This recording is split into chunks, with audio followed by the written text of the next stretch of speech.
thank you for your time and you take this interview with us. First of all, because I have to ask, maybe it's a bit boring, but how do I sound? How do you sound?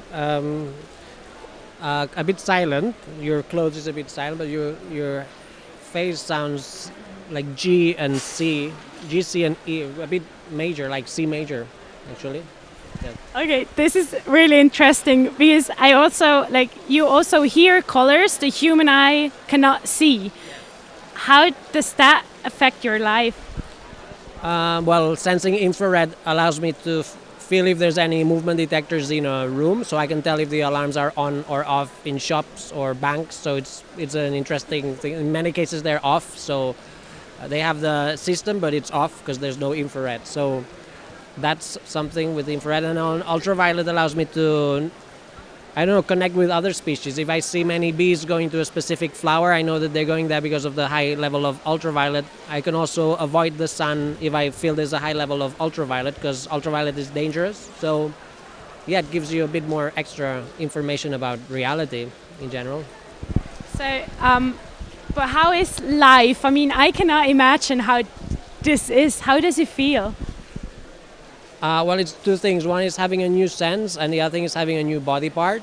So it's really hard to compare it with anything else I've experienced. It's having a new body part. You need to get used, in my case, to the new height, because now I'm officially taller. And the new sense is something that you slowly get used to. The brain gets used to it, and then it becomes normal. And I guess it's the exciting thing is that you can upgrade your senses and organs the older you get. So you see getting old as a good thing, because before I would see that the older I would get, the more my senses would degenerate. But if I have now a cybernetic sense and organ, it's the opposite. The older I get, the better my senses can become, because technology keeps evolving. So if you are technology, you can evolve during your lifetime. So I see life differently now. If you, it's more than 10 years, right? When did it start to feel normal for you?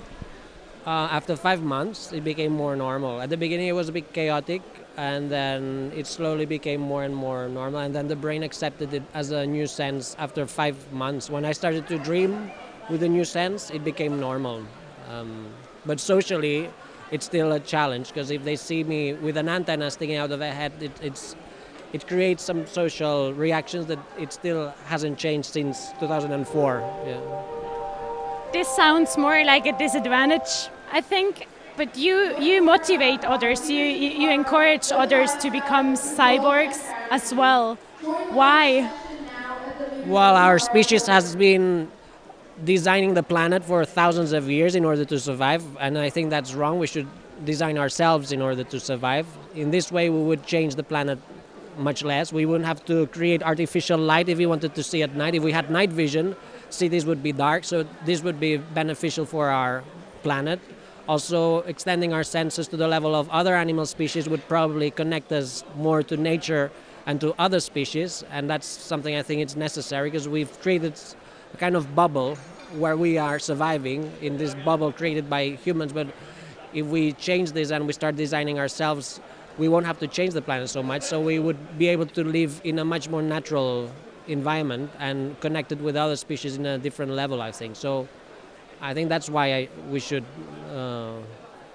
basically design ourselves, and in a way of adding senses and organs that allow us to perceive reality in a deeper way and connect to nature in a deeper way. You say connect to nature, but to be critical, isn't it against nature to put something which is like obviously not already in our natural body? Depends, because if it's adding organs and senses that are natural. In my case, sensing ultraviolet and infrared is a natural sense. Many species can sense ultraviolet and infrared. Having an antenna is very natural. There's many insects that have antennas. It's simply extending what is natural to other realms. Like I would define this as being a transspecies surgery, because I'm adding senses and organs that are traditional for other species. But we are all transspecies in a way, because we've not always been human. We were once bacteria that lived in the ocean, then we transformed into a different type of species, and now we are humans. But we are witnessing what is probably the renaissance of our species, because now we are also merging with technology. Not only psychologically, we are all psychologically merged with technology already, but now we can see examples of biological merge, where we can now biologically merge with technology to add senses and organs. So I think it's natural because we've always been transforming ourselves, and now we are part of this transformation, which is the most exciting thing, that we can decide what species we want to become. It's deciding on evolution. Yes, and deciding on your own evolution during your lifetime, because you can decide what senses and organs you want to have during your lifetime. You don't need to wait for millions of years for evolution. You can evolve during your life and decide how you want to perceive reality, or how you want to sense reality, and that's the biggest difference. And then, depending on how you modify these, they could be inherited.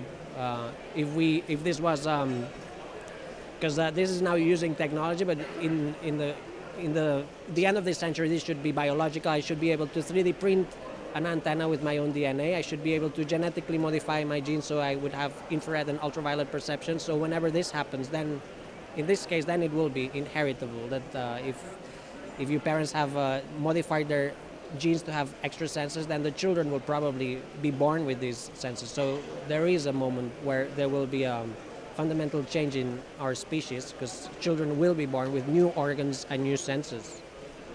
You think this is the future for all of us? Yes, and I think that's the exciting thing, that it's becoming cheaper and cheaper to create organs and senses. Also, 3D printers will allow us to do this at home.